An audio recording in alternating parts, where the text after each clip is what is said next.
Hello, everyone, and welcome to my YouTube channel. Alright, so in this YouTube channel, we are going to have a narrative on the sine rule.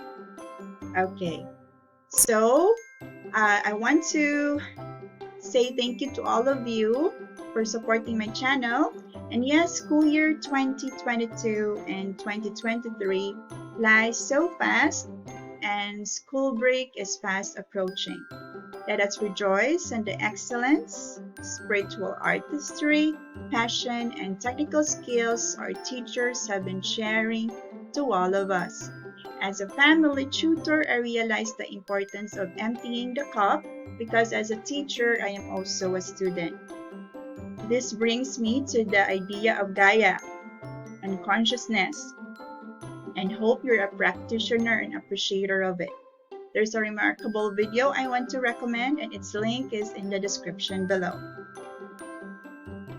Being a student and a teacher is just a persona and somehow an ego, the sun part of our being. Hence, Zen teachers remind us to empty the cup and find time for the moon, the feminine part of ourselves, which includes the feeling and the intuition. This to give way for more new transforming experiences. Spiritual writers and online authors of online mathematical academic pieces, like one I'm going to show in this video, are like the moon, okay, rather than a sun. It's the feminine side of me because geometry is a book of poems. That's my perception. And when one is a mathematician, one seems to love poetry and spiritual literary pieces. Perfect over present is the book guiding my self-analysis, healing, and journaling.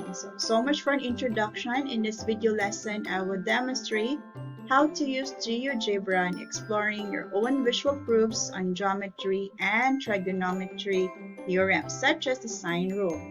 Yes, you will enjoy the narrative of the sine rule in this video. So let me begin the narrative by saying that all triangles are cyclic. So meaning you can close the triangle in a circle and then all of the vertices of that triangle are points of a circle. Alright, so again, in GeoGebra, you can appreciate more geometry and trigonometry because you can create your own visual proofs. So we are going for our visual proof, we just need to draw any triangle. All right. Okay. And then the next question is, where is the center of that circle? Okay, the circle of this triangle. It's easy. All right. So just find the midpoint of all of the sides. All right. So click midpoint and then the side. And then the same here in side AC, click side AC, then the midpoint is E, and then click on side AB and the midpoint is F. And then we are going to draw a line perpendicular to each side that would pass through each midpoint. So just click on perpendicular line and then click the side and then stop here at the midpoint. The same with AC, and then stop at midpoint, and then AB and stop at midpoint. Okay, so all of those created perpendicular line will have a common intersection here.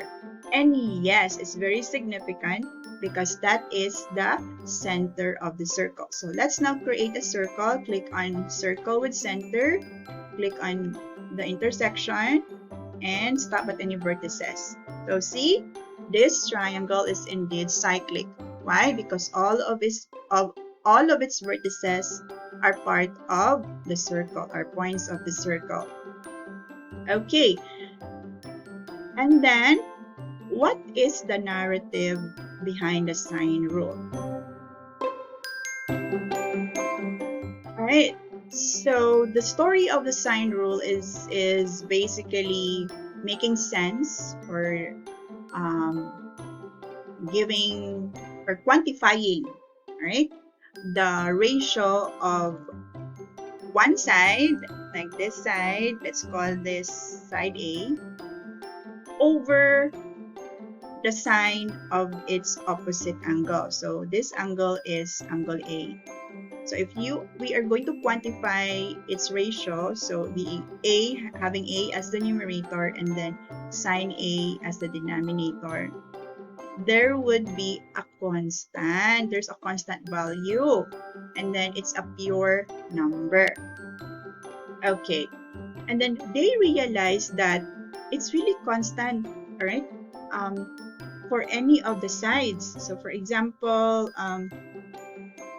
this side here, AC, let's call this B, okay, and then its opposite side is angle B, right? So that is equal, okay, to the first ratio that we had. So B over sine B, right? There is really a constant value.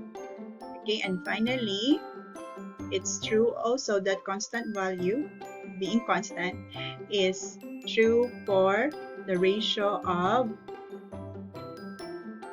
side C and its opposite angle C.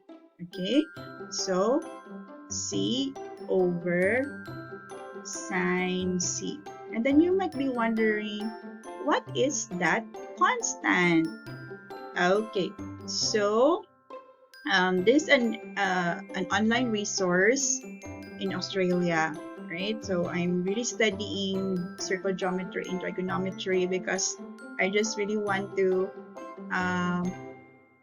show some visual proofs on the construction of any polygons inscribed in a circle. Okay, so we are going to do this. Okay, let's continue with our GeoGebra demo. To show that constant value, let me reveal now that constant value is the diameter, okay, or 2r. So all we need to do, let's take vertex A. We are going to draw a line from vertex A, or a diameter. So vertex A and then stop here at G. Okay, so we are going to have this point here, right? That point, okay, will create the triangle CAH, right? See, and you know what? It's a right triangle. Okay, look at here. Angle HCA is a right angle. Okay, so we are now going to use this in order to prove that the ratio of a side of a triangle over sine of its opposite angle is equal to diameter, or 2r. Again, in drawing a diameter from vertex A, we have able to form a right triangle AHC. Right? So if this is a side of the original triangle, right? Okay. So this is now angle A. Let's use the definition of sine. So sine A, okay, the opposite of side A, is equal to the opposite side over hypotenuse. And what is the hypotenuse? Yes, it's the diameter, right? The hypotenuse of that right triangle is the diameter. Okay, and diameter is equal to 2r. So we are going to use this equation, right, to derive that the ratio in the sine rule is 2r. Okay, look at here. So sine A is equal to A over 2r, right? The opposite side over hypotenuse. So let's cross multiply. So we have sine A 2r equal A. And then since we are going to derive 2r here, so we divide both sides by sine A. So this can be cancelled. So we have 2r is equal to A over sine A. And yes, we have the symmetric property of equality. Then we have the ratio of the sine rule, opposite side over sine, a side of a triangle over the sine of its opposite angle is equal to the diameter. Alright, so it's really beautiful. I would recommend you going through these online pieces. Thanks to the university in Australia for sharing this piece of mathematical art. Alright, so, and please recommend me for tutorials. I'm Tutor Maan, and I'll be giving away art cards to the learners. And because uh, our math blends well with art, okay, it gives us a good sense of respect on shapes and the harmony of colors. So thank you for watching until the end. Bye for now.